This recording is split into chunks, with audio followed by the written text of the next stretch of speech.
마태복음 11장 7절에서부터 15절까지 봉독하겠습니다. 마태복음 11장 7절. 저희가 떠나며 예수께서 무리에게 요한에 대하여 말씀하시되 너희가 무엇을 보려고 광야에 나갔더냐? 바람에 흔들리는 갈대냐? 그러면 너희가 무엇을 보려고 나갔더냐? 부드러운 옷 입은 사람이냐? 부드러운 옷을 입은 자들은 왕궁에 있느니라.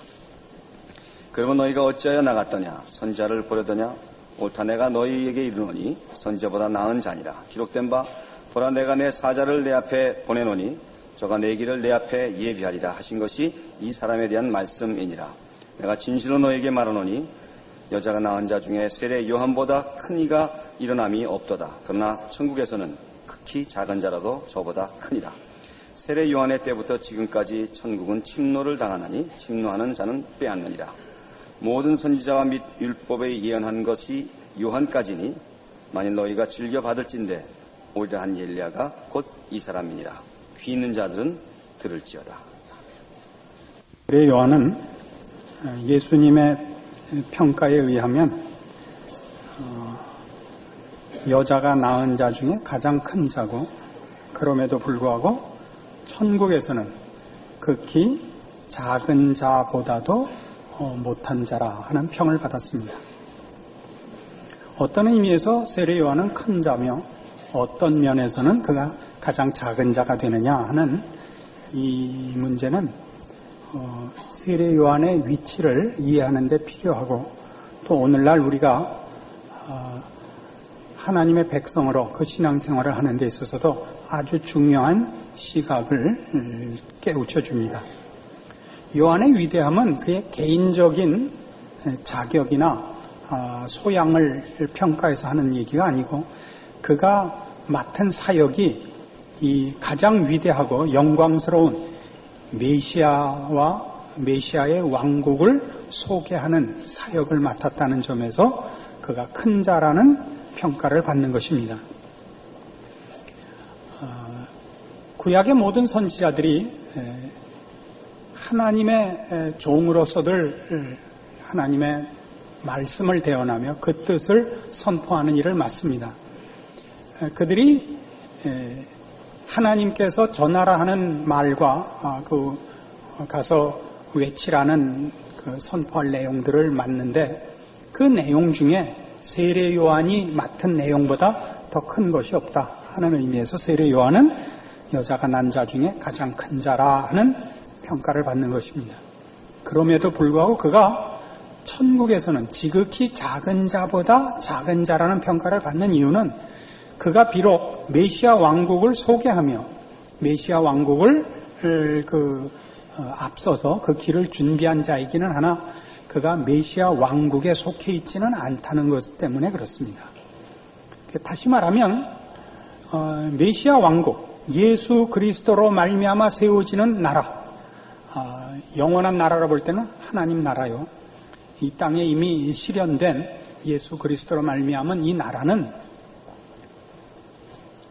구약 이스라엘 백성들이 경험한 하나님의 백성이요 하나님의 인도하심과 보호 속에 있고 그 기적의 통치를 받았다 할지라도 그 나라와 비교할 수 없이 복되고 영광스러운 나라인 것을 우리에게 시사하고 있는 것입니다.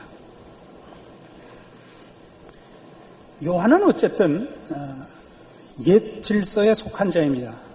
여기 13절에 있는 바와 같이 모든 선지자와 및 율법에 예언한 것은 요한까지인 것입니다. 즉 요한은 구약에 속해 있는 셈이죠. 그럼에도 불구하고 여자가 난 자 중에 그가 가장 큰 자인 것은 12절에 있는 바와 같이 세례 요한의 때부터 지금까지 천국은 침노를 당하고 있기 때문입니다. 말하자면 천국은 세례 요한이 예수님의 오심과 그 나라를 선포한 그때부터 천국은 이 땅에 실현이 되어 있고 그 문을 열고 있다는 차원에서 세례 요한은 구약의 인물임에도 불구하고 가장 큰 자고, 그럼에도 불구하고 그 나라에 속해 있지는 않은 이런 묘한 위치에 서 있는 것을 말합니다. 이게 왜 우리에게 중요한 문제가 되느냐 하면, 그래서 메시아와 그의 왕국을 준비하며 그 앞서서 그 길을 예비하며 그 나라를 선포했음에도 불구하고 그 나라에 속하지 못한 그 나라, 이 메시아 왕국의 그 혜택을 입지 못한 세례 요한은 구약의 인물들이 가졌던, 이스라엘 백성이나 구약의 선지자들이 가졌던 메시아 왕국에 대한 충분한 이해가 결여된 약간의 오해를 가지고 있는 것을 보게 됩니다. 누가복음 3장에 가시죠.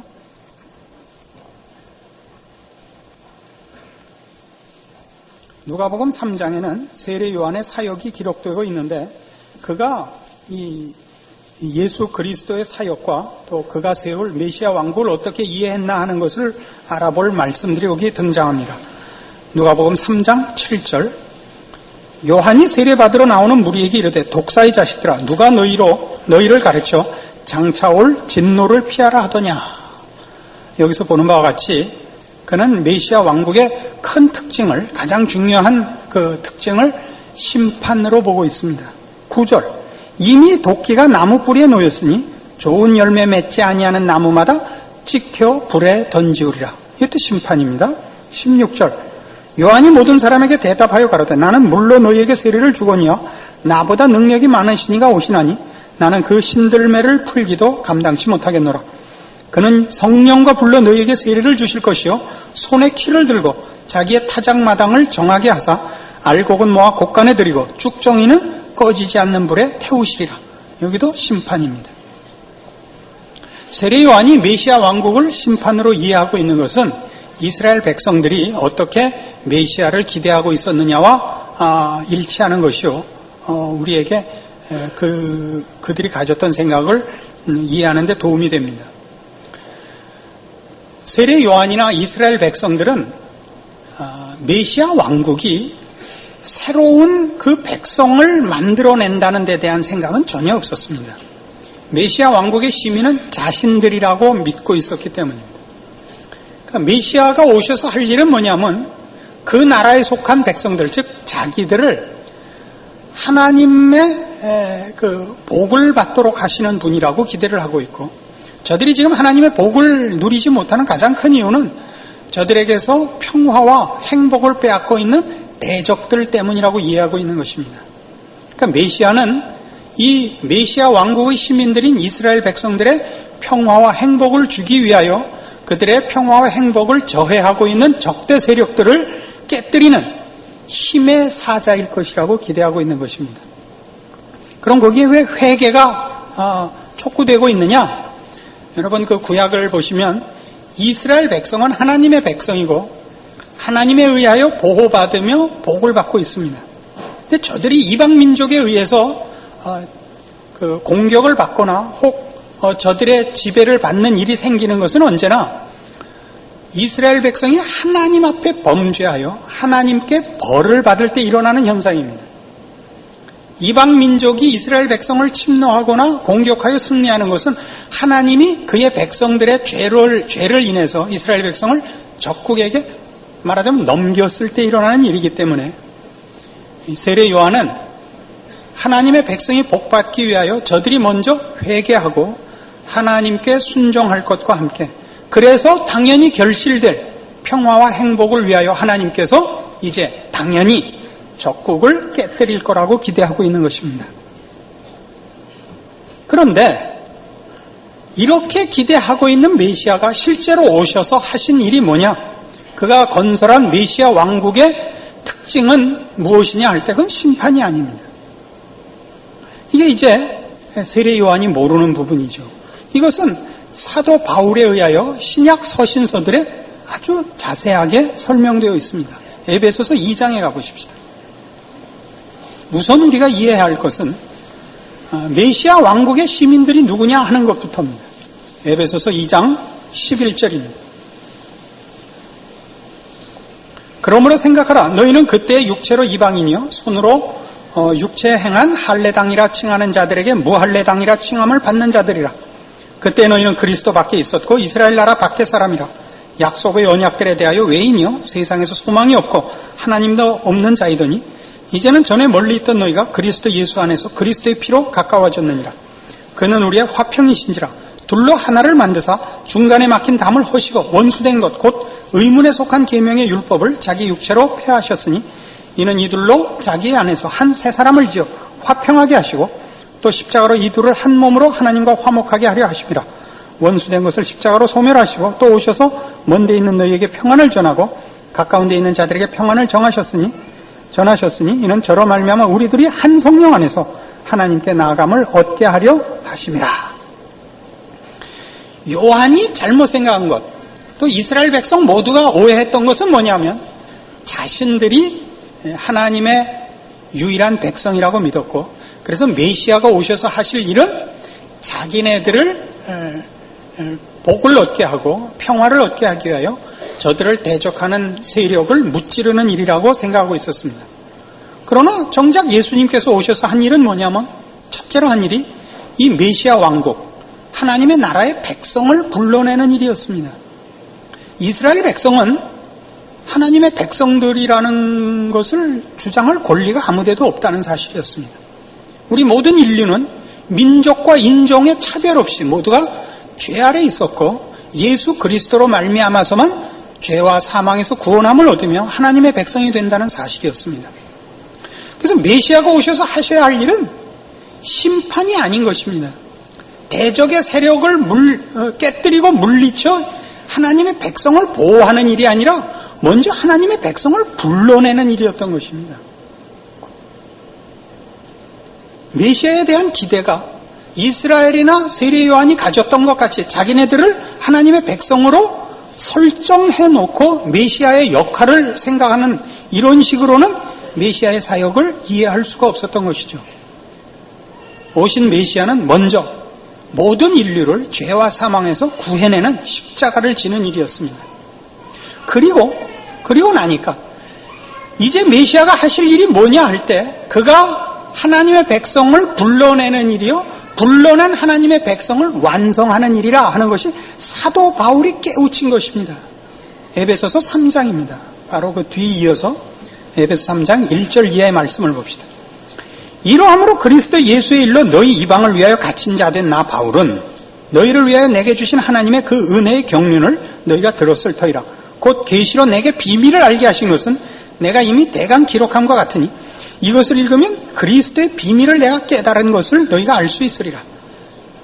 이제 그의 거룩한 사도들과 선지자들에게 성령으로 나타내신 것 같이 다른 세대에서는 사람의 아들들에게 알게 하지 아니하셨으니 이는 이방인들이 복음으로 말미암아 그리스도 예수 안에서 함께 후사가 되고 함께 지체가 되고 함께 약속에 참여하는 자가 됨이라. 이 복음을 위하여 그의 능력이 역사하시는 대로 내게 주신 하나님의 은혜의 선물을 따라 내가 일꾼이 되었노라. 모든 성도 중에 지극히 작은 자보다 더 작은 나에게 이 은혜를 주신 것은 측량할 수 없는 그리스도의 풍성을 이방인에게 전하게 하시고 영원부터 만물을 창조하신 하나님 속에 감추었던 비밀의 경륜이 어떠한 것을 드러나게 하려 하심이라. 이는 이제 교회로 말미암아 하늘에서 정사와 권세들에게 하나님의 각종 지혜를 알게 하려 하심이니 곧 영원부터 우리 주 그리스도 예수 안에서 예정하신 뜻대로 하신 것이라. 우리가 그 안에서 그를 믿음으로 말미암아 담대함과 하나님께 당당히 나아감을 얻느니라. 사도 바울이 깨달은 메시아 왕국의 비밀, 메시아에 대한 비밀이 뭐냐? 여기 있죠. 3절에도 나온 바와 같이 곧 계시로 내게 비밀을 알게 하신 것은 이라고 했습니다. 4절에도 이것을 읽으면 그리스도의 비밀을 내가 깨달은 것을 너희가 알 수 있으리라. 5절에 있는 대로 이제 그의 거룩한 사도들과 선지자들에게 성령으로 나타내신 것 같이 다른 세대에서는 사람의 아들들에게 알게 하지 아니하신 것인데 그게 뭐냐? 이 메시아 왕국의 시민은 예수 그리스도의 십자가로 말미암아 부름을 받는다 하는 것이요.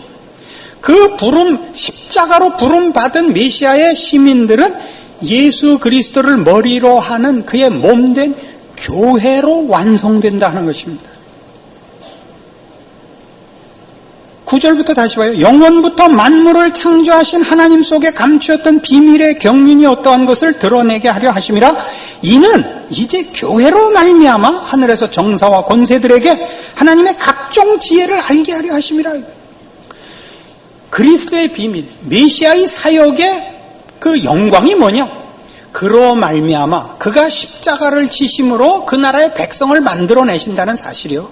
그 만들어낸 백성들을 예수 그리스도께서 그의 몸으로 부르사 완성시킨다는 사실입니다. 놀랍죠? 이게 왜 중요한 일인지 아십니까? 여러분, 예수 믿는 사람들의 가장 큰 신앙상의 불평이 뭐죠?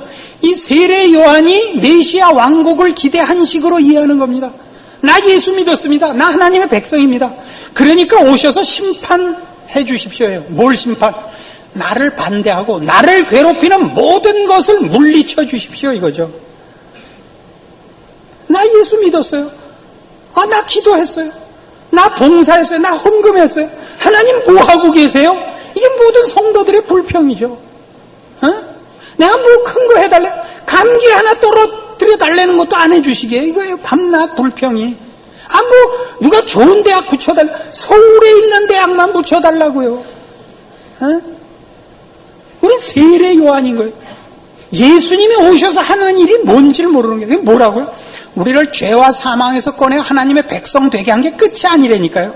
하나님의 백성 되게 하시며 그의 몸으로 불러 그의 자녀의 완성의 자리를 지금 의도하고 진행시키고 있다니까요.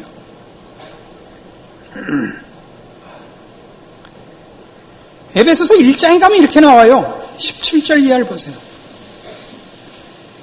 우리 주 예수 그리스도의 하나님 영광의 아버지께서 지혜와 계시의 정신을 너희에게 주사 하나님을 알게 하시고 너희 마음눈을 밝히사 그의 부르심의 소망이 무엇이며 성도 안에서 그 기업의 영광의 풍성이 무엇이며 그의 힘의 강력으로 역사하심을 따라 믿는 우리에게 베푸신 능력의 거룩 지극히 크심이 어떤 것을 너희로 알게 하시기를 구하노라 그래요. 뭘 하려고 그래요? 하나님이 우리에게 뭘 하려고 그러는지 좀 알았으면 좋겠다 이거예요. 뭘 하려고 그러는지. 그의 백성으로 부른 게 다가 아니라 불러서 뭘 하려고 그러는지. 하나님이 우리를 어떤 지혜와 능력과 열심으로 불렀는지 봐라 이거예요.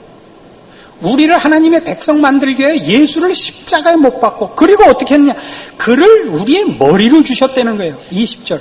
그 능력이 그리스도 안에서 역사하사 죽은 자들 가운데서 다시 살리시고 하늘에서 자기의 오른편에 앉히사 모든 정사와 권세와 능력과 주관하는 자와 이 세상뿐 아니라 오는 세상에 일컫는 모든 이름 위에 뛰어나게 하시고 또 만물을 그 발 아래 복종하게 하시고 예수 그리스도를 가장 높여서 뭘 하시냐면 교회의 머리로 주셨다 이거예요. 교회는 그의 몸이니 만물 안에서 만물을 충만케 하시는 자의 충만이니라. 교회는 그의 몸이에요. 예수 그리스도의 몸이에요. 우리는 그의 몸이에요. 만물 안에서 만물을 충만케 하시는 자의 충만이에요. 우리가 충만이에요. 예수 그리스도의 충만이에요. 우리가 충만하지 않으면 예수님은 혼자는 충만하시지 않겠다고 하신 거예요. 머리는 혼자서 충만하지 않아요. 몸과 분리될 수 없어요. 우리를 그의 몸으로 불렀다고. 이게 메시아의 비밀이에요. 예수 그리스도의 큰 비밀이에요. 세례 요한이 몰랐던 거예요. 우리는 예수 그리스도로 말미암아 구원을 얻고 하나님의 자녀가 되었습니다. 그리고 그 다음에는 하나님이 우리를 보호해서 우리를 형통하게 하고 모든 고통에서 우리를 면하게 해주고가 남아있는 것이 아니라 그의 몸으로 부름받아 그 안에서 자라나야 되는 거예요. 이게 우리 인생에 하나님이 간섭하셔서 일어나고 있는 현실이에요. 같은 에베소서 4장 13절. 우리가 다 하나님의 아들을 믿는 것과 아는 일에 하나가 되어 온전한 사람을 이루어 그리스도의 장성한 분량이 충만한 데까지 이르리니 이는 우리가 이제부터 어린아이가 되지 아니하여 사람의 괴술과 간사한 유혹에 빠져 모든 교훈의 풍조에 밀려 요동치 않게 하려 함이라. 오직 사랑 안에서 참된 것을 하여 범사에 그에게까지 자랄지라. 그는 머리니 곧 그리스도라. 그에게서 온몸이 각 마디를 통하여 도움을 입음으로 연락하고 상합하여 각 지체의 분량대로 역사하여 그 몸을 자라게 하며 사랑 안에서 스스로 세우느니라. 이 그리스도의 장성한 분량이 충만한 데까지 이르는 것이 남아있는 거예요. 이 완성의 자리에 가야 해요. 그걸 위해서 말하자면 하나님이 우리 인생에 간섭하고 계시는 거예요. 대표적으로 우리가 모인 이 교회만 해도 그래요. 그 에베소 4장 7절 보세요. 우리 각 사람에게 그리스도의 선물의 분량대로 은혜를 주셨나니 그러므로 이르시기를 그가 위로 올라가실 때 사로잡힌 자를 사로잡고 사람들에게 선물을 주셨다 하였도다. 올라가셨다 하였은즉 땅 아래 곳으로 내리셨던 것이 아니면 무엇이냐. 내리셨던 그가 곧 모든 하늘 위에 오르신 자니 이는 곧 만물을 충만케 하려 하심이니라. 그가 혹은 사도로, 혹은 선지자로, 혹은 복음 전하는 자로, 혹은 목사와 교사로 주셨으니 이는 성도를 온전케 하며 봉사의 일을 하게 하며 그리스도의 몸을 세우려 하심이라.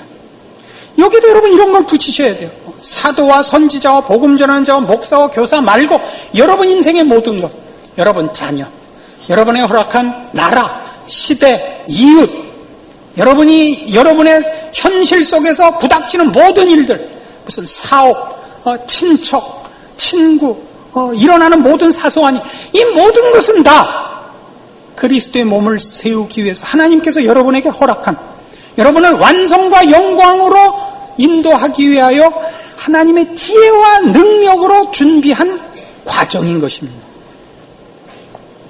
여러분은 고통이 없기를, 고민이 없기를 바라서는 안 됩니다. 그건 이거와 같습니다. 학교 가서 공부 안 하기를 바라는 것과 똑같습니다. 숙제 안 내주는 선생, 좋은 선생이라 그러는 어리석은 일과 같습니다. 여러분의 인생이 편안하면 여러분에게 교육이 중단됐다는 뜻입니다. 그 철딱선이 없는 애들같이 선생님 아파서 학교 안 오면 좋아서 만세 부르는 그런 소원을 하시면 안 됩니다. 학교 학생들이 학교 운동장에 다 모여서 공부 시간을 줄여달라, 숙제를 없애달라, 선생님의 숫자를 줄여달라 이렇게 얘기하는 거나 그 말도 안 되는 요구나 여러분이 편안하게 해달라, 고민할 것이 없게 해달라, 병 안 들게 해달라, 돈 많이 벌게 해달라, 이건 똑같은 요구인 것입니다. 돈이 생기면요 머리가 썩어요. 모든 일이 잘 되고 형통하면요 생각을 할 필요가 없어요. 일하지 않고 먹을 게 생기면요 사람은 짐승이 돼요. 여러분 혹 요 근래에 출세하시고 돈 많이 버신 분이 있는지 혹 모르겠는데 그래갖고 뭐이 잘 됐나 한번 생각해 보세요. 여러분이 돈 벌어서 잘한 짓이 뭐 있나? 돈 벌어서 괜히 목에 힘 들어간 것밖에 없어요. 여러분은 모르잖아요. 여러분 주변에 모든 사람이 뒤에서 흉 보고 있는데 여러분만 몰라요. 저 새끼 저거 돈 좀 벌더니 아주 건방져졌어. 본인만 몰라요. 이 교회에서 이렇게 목회를 하다 보니까요 아주 중요한 지혜를 하나 배웠어요. 진리요 지혜인 여러분과 나눌 간증거리가 하나 있어요. 젊었을 때 이쁘게 생기고 똑똑했던 사람은요 나이가 들면 쓸모가 없다는 사실이에요. 2부 때도 이 예를 들었더니 모두가 목사님 왜 내 얘기를 하지? 여러분도 꼭 지금 그 반응을 보이셔서 내가 무슨 잘못을 이 똑똑하고 이쁘면 말이에요 젊었을 때는 늘 대접을 받아요. 그죠? 대접받는 게 유일한 내용이 되면 사람은 못 써요. 사람은요 평생에 제일 중요한 역할이 뭐냐? 남 칭찬하고 박수치고 이 청중이 되는 일이 제일 많아요. 여러분이 남 앞에 서서 말을 하고 대접받고 잘난 척하는 기회는 평생에 한 번이나 두 번밖에 없는 거예요. 근데 이쁘고 똑똑하면 이거를 몇 번 당하게 돼요. 평생에 여러 번 당하게 돼요. 그러면 그 자리를 물려줘야 할 찬스를 놓쳐요. 며느리가 들어왔는데 며느리보다 더 이쁘려고 발광을 떨어요. 사위가 생겼는데 사위보다 더 똑똑하려고 그래요. 그러면 그 집안 망하는 거예요. 사람에게서 제일 중요한 미덕이 뭐냐 그러면 남에게 정당한 박수를 보낼 줄 아는 거예요. 남을 격려하고 힘이 되는 존재가 되는 거예요. 나 이뻐 이건 18살 이후에 나 이뻐 그러는 거는 간첩이에요. 이건 아주 사람이 아니야. 이건 짐승도요. 여러분 꼭 보셔야 하는 교양 프로가 있어요. 동물의 왕국. 이거 꼭 보셔야 돼요. 사자는요. 여러분 재미있다시피 암사자를 여럿 거느리고 숫사자 혼자서 자기의 영역을 지켜요. 그죠? 아무것도 안 해요. 사냥도 암사자가 해와요. 그럼 사냥을 해오면 제일 먼저 가서 으르렁거리고 제 암사자나 새끼나 다 물리치고 지가 혼자 다 처먹고 자기 배불러야 떠나요. 그죠? 그래서 뭐 하고 있어요? 영역을 지키고 있는 거예요. 다른 거 아무것도 안 해요. 그런데 그 왕노릇을 평균 2년밖에 못 한대요. 그러다 드디어 젊은 숫사자한테 도전을 받고 지면 쫓겨나요. 쫓겨나면 어떻게 하는지 아세요? 그러면 숲속에 들어가서 그냥 굶어 죽어요. 그 어디 돌아다니면서 비럭질 안 해요. 동종을 구하지 않고 내일이 끝났다 알고 가서 그냥 가만히 앉아서 굶어 죽어요. 그 사람이 말해요. 짐승보다 난 데가 없다니까요. 그 동물의 왕국 보고 있다 보면 저는 가끔 사람의 왕국을 보는 것 같아요. 예수를 믿으면 뭐이 다르냐? 이게 다른 거예요. 이 메시아 왕국에 소속된 시민의 다른 점이 뭐냐? 이 머리 대신 예수 그리스도에게 배우는 거예요. 그리스도의 장성한 분량이 충만한 데를 가는 거예요. 자기를 위하지 않아요. 자기를 내세우지 않아요. 이게 다른 거예요. 협력할 줄 알아요. 남을 유익하게 하기 위해 자기가 지고 죽을 줄 알아요. 이게 십자가의 정신이죠. 우린 십자가를 인하여 십자가라는 방법으로 유일하게 이 나라에 들어온 거거든요. 우리의 무슨 속성, 성품, 본질, 아니 본능이 그래, 본능이 십자가여야 되는 거예요. 그래서 여러분들의 신앙생활의 현실이 그렇게 불평에 가득 차 있고 늘 요구하는 것이 이런 말도 안 되는 학교 안 가게 해주세요. 이거란 말이에요. 너 이번에 10등 안에 들면 네가 해달라는 거 뭐든지 해줄게. 그랬더니 자식이 이렇게 요구했어요. 그럼 이번에 10등 안에 들면 나 학교 그만 다녀도 돼? 그럼 그 상 주겠어요?